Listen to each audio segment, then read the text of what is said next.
Fala, galera! Boa tarde, boa noite ou bom dia. Não sei o horário que você está assistindo, mas seja bem-vindo. Gente, olha esse óculos. Gente, eu tenho um óculos novo.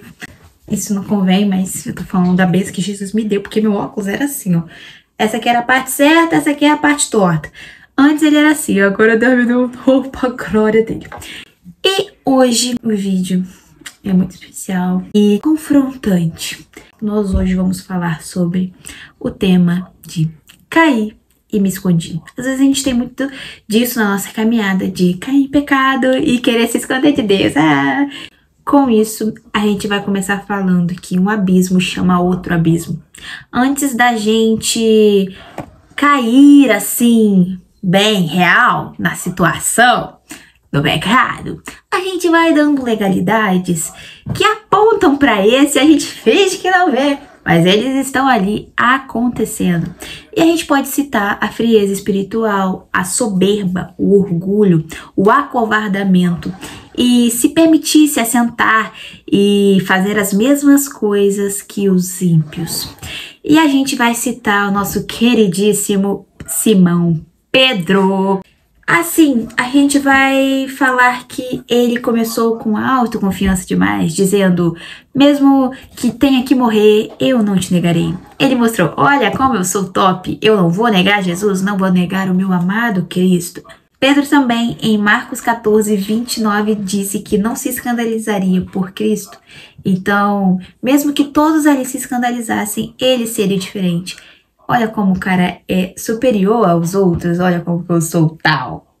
Tal de quê, né? Quando Cristo também está no Getsemane, junto com os discípulos, ele chama os filhos de Zebedeu e Pedro e fala da angústia da alma e de como está naqueles momentos antes de ser crucificado, antes de ser açoitado, né? Porque ele já sabia que o tempo estava próximo. Depois disso, ele saiu para orar. E ao voltar da oração, de ter falado com o Pai, ele encontra os moços dormindo, né? E aí Jesus fala o seguinte a Pedro: então nem uma hora pudestes vigiar comigo? Vigiai e orai, para que não entres em tentação.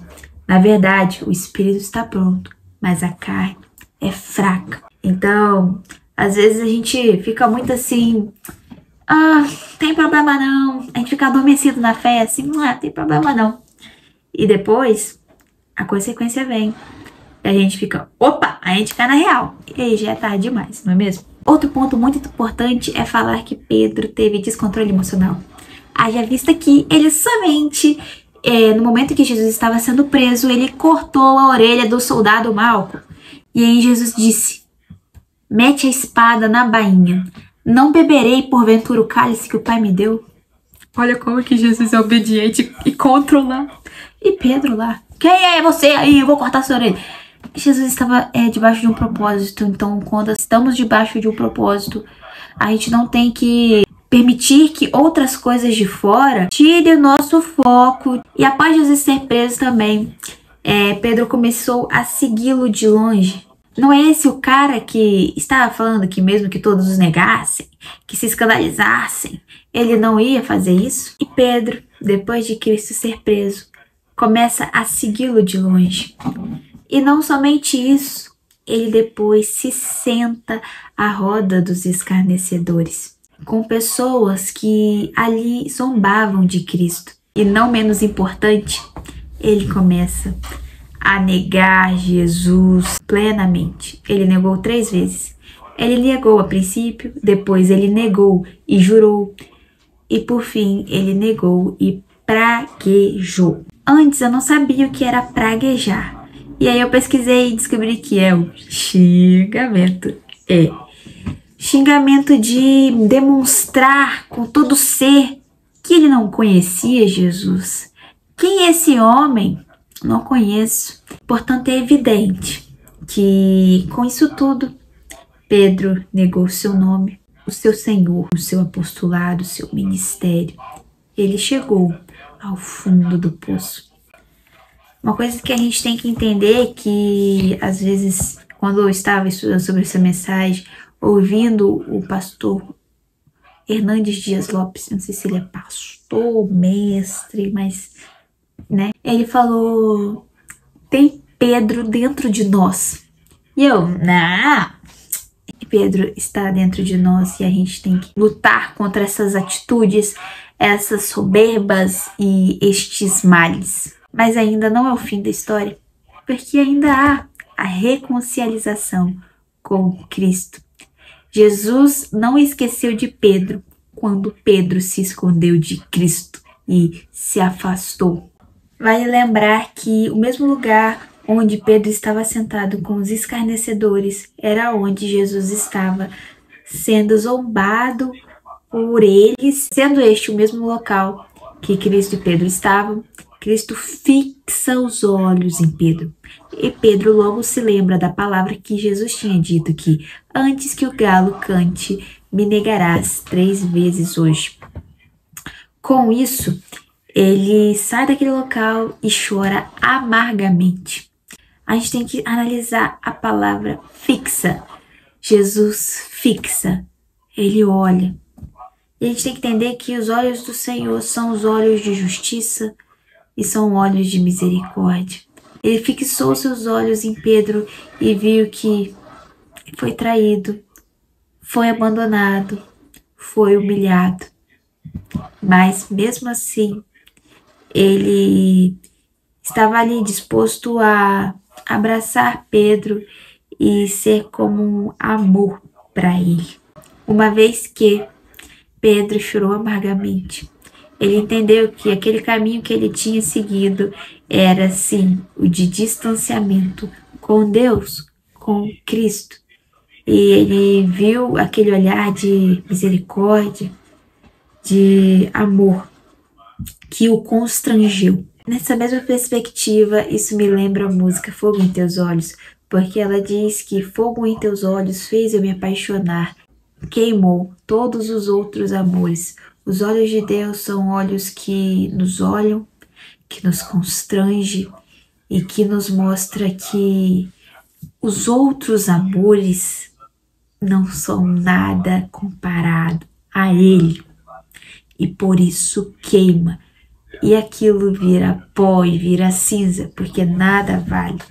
Então, quando o Senhor Jesus ele fixou os olhos em Pedro, é aquilo: filho, eu estou te vendo. Filho, se arrependa. Filho, volte para mim. E momentos depois, quando Cristo já é ressuscitado, Cristo fala através de um anjo para que ele informasse as mulheres para que os discípulos e Pedro fossem para Galileia.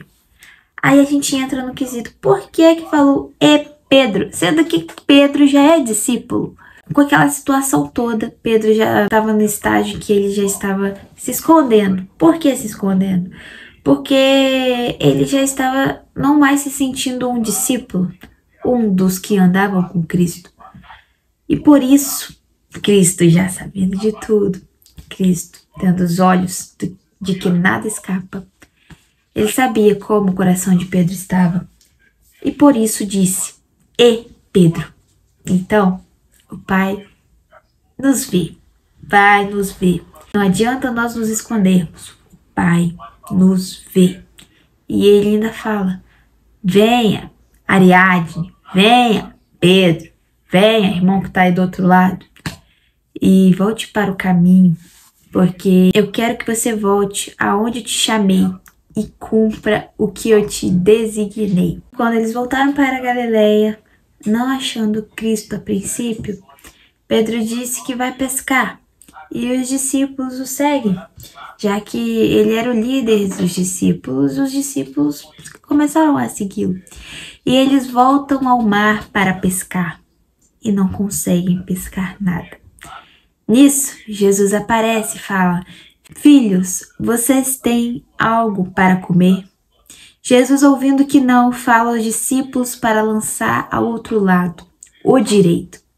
E por fim, os discípulos reconhecem que Jesus era o que vos falava, já que peixes foram imensamente pegos, de forma que eles não entenderam.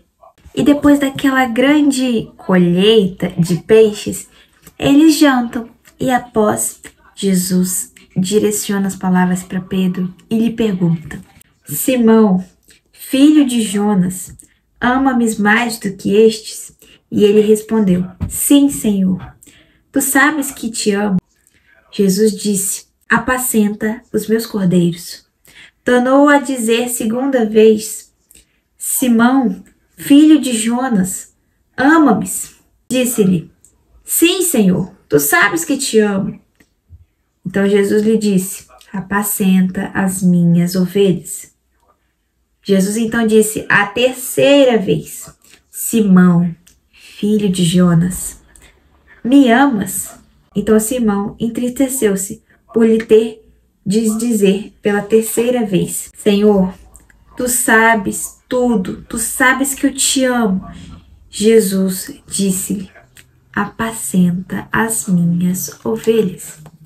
Com isso fica evidente que tudo que esteja nos levando para o fundo do poço, quando a gente é reconciliado com o Pai, a gente tem que amar Jesus acima de todas as coisas, a ponto de não deixar mais até as culpações, as apontâncias do inimigo nos tirar do foco.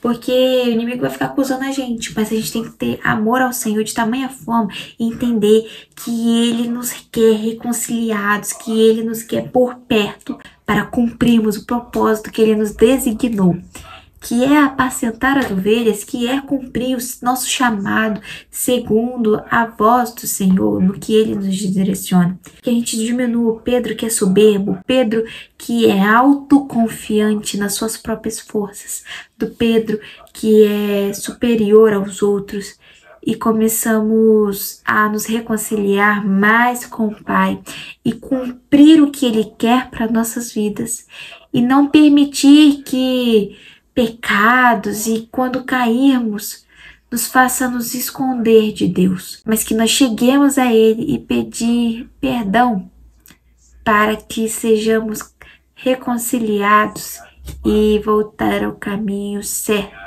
Então, meus irmãos, este foi o vídeo. Que o Senhor abençoe grandemente a vida de cada um. Até os próximos vídeos. Até mais!